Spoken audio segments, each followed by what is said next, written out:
Hello दोस्तों, आज हम पढ़ने वाले हैं मध्य प्रदेश के सामान्य ज्ञान में मध्य प्रदेश की नदी के MCQ। तो चलें हम शुरू करें। महेश्वर से बहने वाली महत्वपूर्ण नदी का नाम बताइए। तो महेश्वर से बहने वाली महत्वपूर्ण नदी का नाम है ऑप्शन ए नर्मदा नदी। मध्य प्रदेश व राजस्थान के बीच सीमा बनाने वाली नदी है। मध्य प्रदेश व राजस्थान के बीच सीमा बनाने वाली नदी है तो वो है चंबल नदी। मध्य प्रदेश की सबसे बड़ी नदी है, मध्य प्रदेश की सबसे बड़ी है नर्मदा नदी। मध्य प्रदेश की सबसे बड़ी नदी है। मध्य प्रदेश में सबसे महत्वपूर्ण नदी द्वीप है। मध्य प्रदेश में सबसे महत्वपूर्ण नदी द्वीप है तो ओमकारेश्वर द्वीप सबसे महत्वपूर्ण नदी द्वीप है। मैकाल में उत्पन्न होने वाली नदियों के नाम। मैकाल में उत्पन्न होने वाली नदियों के नाम हैं ऑप्शन सी नर्मदा और सोन।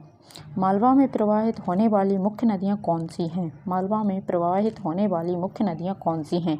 तो चंबल, माही, क्षिप्रा, बेतवा और पार्वती। यह मालवा में प्रवाहित होने वाली मुख्य नदियाँ हैं। सही जोड़े को चुनिए। चचाई, माही, क्योरी, बिहंद और ओडा चंबल या अप्सरा पचमढ़ी। तो अप्सरा पचमढ़ी ये जलप्रपात है अप्सरा, जो कि पचमढ़ी में स्थित है। कंचन घाट किस नदी पर स्थित है? कंचन घाट स्थित है बेतवा नदी पर स्थित है कंचन घाट। एक प्रमुख शहर है जिसमें क्षिप्रा नदी गुजरती है। एक प्रमुख शहर है जिसमें क्षिप्रा नदी गुजरती है तो वह उज्जैन है। उज्जैन से क्षिप्रा नदी गुजरती है। चंबल नदी का उद्गम कहाँ से हुआ है? चंबल नदी का उद्गम कहाँ से हुआ है? जाना पाव पहाड़ी से चंबल नदी का उद्गम हुआ है।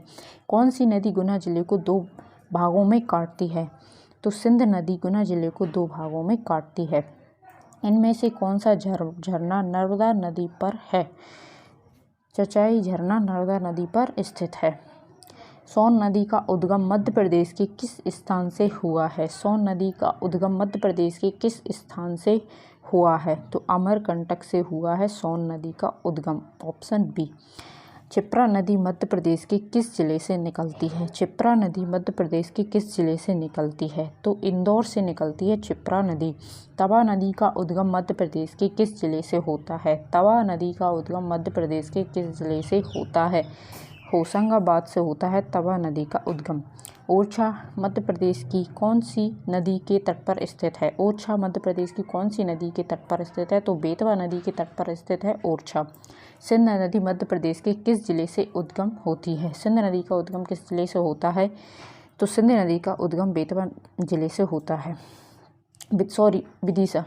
विदिशा जिले से इस उद्गम होता है सिंध नदी का। वह कौन सी नदी है जो मध्य प्रदेश की दक्षिणी सीमा को बनाती है? ताप्ती नदी मध्य प्रदेश की दक्षिणी सीमा बनाती है। मध्य प्रदेश की उत्तरी सीमा कौन सी नदी बनाती है?